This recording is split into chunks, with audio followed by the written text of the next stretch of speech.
Momento Saúde com o Dr. Caio Borelli. Ele vai falar um pouco sobre a parte da medicina dentária para vocês. Tudo bem, Caio? Tudo jóia, Jussara, é um prazer e eu estou à disposição para poder contribuir e falar desse tema tão atual e tão pertinente que é a saúde bucal. Como eu vou sempre para Portugal, fico 9 horas no voo. Como que eu faço para manter a cárie, né? Para não ter cárie, né? Olha, a doença cárie é uma doença multifatorial, aonde requer uma má higienização. Então, o grande principal para se evitar a doença cárie é se prevenir, é fazer uma boa escovação, é evitar os alimentos cariogênicos, pegajosos, que são as brigadeiros, que são as balas. Então, o grande diferencial para evitar qualquer problema bucal, seja a cárie, seja a doença periodontal, gengival, é fazer uma boa escovação. Então, a principal causa da doença cárie é a má higienização. É a nossa vida corrida, onde a gente já faz a higienização logo de manhã e acaba, quem sabe, só fazendo a higienização novamente só à noite. Então, o grande diferencial está aí. Fazendo uma boa higienização, você vai prevenir a doença cárie. E pessoas assim que ficam com gengivite, o que você aconselha? Olha, a gengivite é uma doença periodontal da gengiva, né? Reversível. Então é aquele sangramento inicial, onde você sente aquele hálito mais forte. E você vai no cirurgião dentista, procura o cirurgião dentista para poder fazer aquela profilaxia, aquela limpeza na cavidade bucal. Lógico, se você não tratar, se você notar que aquele hálito está forte, que você faz a sua escovação e sangra e não procura o seu dentista e vai levando, isso pode agravar para uma doença periodontal, no caso irreversível, que é a periodontite, que pode causar até o amolecimento, vamos dizer assim, de uma maneira mais popular. O amolecimento dos dentes, causando um hálito ainda mais forte, podendo levar agravamento para quem tem problema cardíaco. Então, assim, a doença gengival ela é extremamente silenciosa, passam-se sinais como sangramento, mau hálito, só que de alguma forma o paciente tem que estar atento e sempre procurar o cirurgião dentista para não deixar isso acabar se agravando. E como que a pessoa pega? Olha, a doença periodontal, ela assim como a doença cárie, isso é bem legal a gente comentar. Até vou voltar um pouquinho e falar um pouco da parte de pediatria também. Hoje as mães, quando vão dar a papinha para o bebê, para o neném, eles acabam assoprando e provando aquela colherzinha. Se a mãe está com uma doença cárie, se a mãe está com um problema gengival, ao assoprar, ao jogar aquela saliva na colher, que acaba a gente não percebendo, ao provar, pode passar. Da mesma forma, a mulher que hoje muito se cuida e o homem que hoje pouco se cuida, a mulher vai muito ao dentista, está com seus dentes todos em ordem e o marido não. Na troca salivar, também acaba passando bactéria de uma para outra. Então, para evitar isso, procure o cirurgião dentista, faça um acompanhamento, pesquise, se informe e, lógico, Jussara, todos nós sabemos quando tem alguma coisa de errada na nossa cavidade bucal. Então, o principal é isso aí. E me fala sobre o seu trabalho voluntário, que eu posso chamar? Isso, o trabalho voluntário que a gente realiza aqui no Brasil, já há 10 anos, na cidade de São Vicente, e que tenho certeza, e tenho colegas em Portugal, que também fazem esse trabalho lindo e muito benéfico para a sociedade de uma maneira geral, que é a prevenção. É você levar informação de saúde bucal, é você ensinar, seja em casas de dependentes químicos, seja em asilos para idosos, seja nas escolas carentes ou escolas particulares, do qual nós já rodamos aqui toda a região, levando o quê? A orientação, como se passa o fio dental da maneira correta, como faz o uso da escovação. Legal falar também da técnica de BASS, B-A-S-S modificada. Quem está nos assistindo aí pode ir lá no YouTube, pode ir aí no Google, procurar saber dessa técnica. É a técnica que nós, cirurgiões dentistas, indicamos para fazer a escovação da maneira correta. Então esse trabalho voluntário vem para somar. Acaba sendo um viés junto ao setor público, que também tem esse trabalho preventivo. Então a gente vem para agregar, para somar junto com esse trabalho que algumas prefeituras e alguns países isso se faz muito. E você, já teve algum convite para Portugal? Já foi fazer algum congresso? Olha, recentemente eu vou a Portugal para fazer um congresso em Lisboa. Tenho colegas, tem uma dentista, amiga minha, que se formou em Portugal, fez a faculdade de odontologia lá.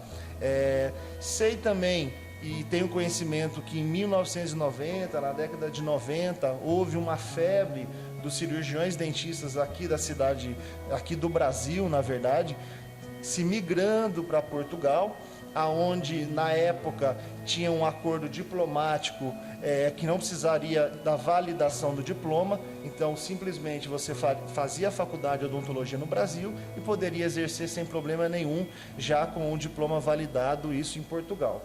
Depois de um ano, como teve uma demanda muito grande, aí as associações de Portugal, de medicina dentária, acabaram de alguma forma, eu acho isso muito benéfico, porque precisamos ter cautela para trazer profissionais, seja de qualquer outra região, de qualquer outro país, até porque a formação de cada escola acaba sendo uma.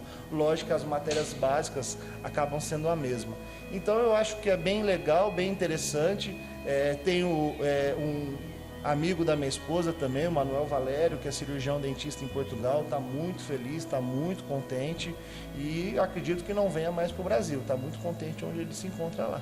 Portugal tem que fazer, por exemplo, você aqui está no 3º ano, termina, tem que fazer mais equivalência, não é? Exatamente. Os 2 primeiros anos da faculdade de odontologia equivalem com a faculdade de medicina. E aí depois, em seguida, você, no caso, vai optar, né, se vai fazer a carreira médica odontológica ou a carreira médica de medicina, né? Então isso eu acho que é benéfico, deveria ter isso no Brasil. Eu acho que na época que foi sancionada uma lei onde antigamente o curso de medicina estava com o curso de odontologia, se separou-se. Eu acho que isso acabou de alguma forma prejudicando um pouco e desvalorizando a odontologia, que eu acho que seria de uma condição muito mais bonita e muito mais apresentável um cirurgião dentista como médico dentário, né? Médico estomatologista, como é conhecido em alguns países da Europa.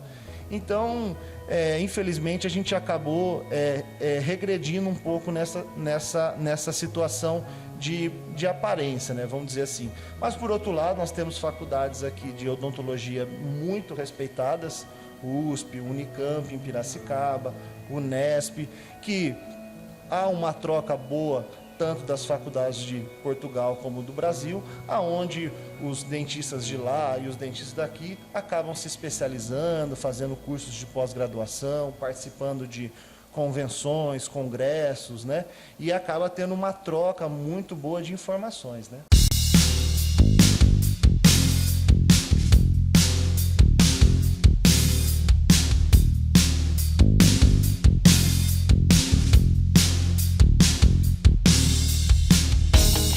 Caio, todo mundo tem medo desse motorzinho. Realmente ele é chamado motorzinho, né? Isso, esse é um motor de alta rotação, usado de maneira profissional, né, por nós cirurgiões dentistas. Ele já foi bem mais barulhento, né, Jussara? Antigamente, quem é um pouquinho mais velho realmente se assustava bastante. Hoje ele está um pouco mais silencioso, mas nós temos também esse motor de alta rotação com rolamento de porcelana, que é bem fraquinho mesmo o barulho dele, extremamente eficiente também. Isso vai de cada cirurgião dentista, como a gente comentou, de se adequar, de se modernizar e trazer também novidades para o consultório, porque nada melhor, o principal para o tratamento sair da maneira correta e eficaz é você deixar o paciente tranquilo. Então requer todo um cuidado antes na conversa, toda uma explicação do tratamento. Às vezes o paciente já vem com um trauma de outro dentista, então você tem que ter o feeling e de alguma forma tentar trazer aquele paciente à sua confiança e, lógico, usar motores de alta rotação silenciosos, conversar bastante, usar toda a sua ferramenta aí, o seu arsenal para deixar o paciente bem à vontade e tranquilo para receber o tratamento. Você já teve alguma experiência, pacientes que ficam nervosos, alguma coisa? Com certeza, a gente acaba sendo um pouco também psicólogo, né? O cirurgião dentista acaba usando da psicologia também, Durante esses 10 anos eu percorri alguns consultórios, algumas clínicas, antes de ter o meu consultório particular. Eu acho que isso foi de alguma forma até muito bom, porque eu adquiri experiência para trazer para o meu consultório, mas já passei por procedimentos onde o paciente não se sentiu bem, onde o paciente passou mal, aonde eu tive que interromper um tratamento. No caso de criança, quem faz muito odontopediatria, eu fiz, hoje não faço mais, a primeira consulta, na verdade, quando a mãe leva a criança no consultório de dentista, primeira consulta, o cirurgião dentista nem mexe na criança.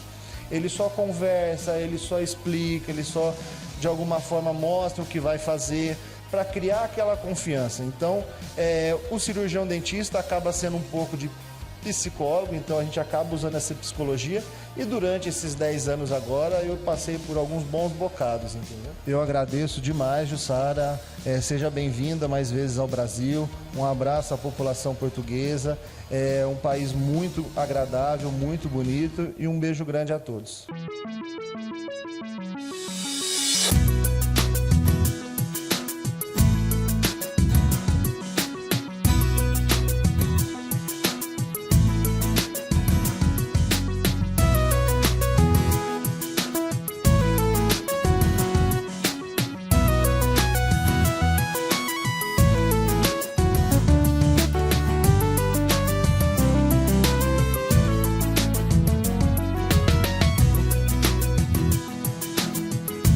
Olá, eu sou Cris Souza e vou levar para você de Portugal várias novidades aqui do Brasil para o canal Mel da minha amiga Jussara Binotto. Fica aqui hoje o meu beijo especial a todos os portugueses.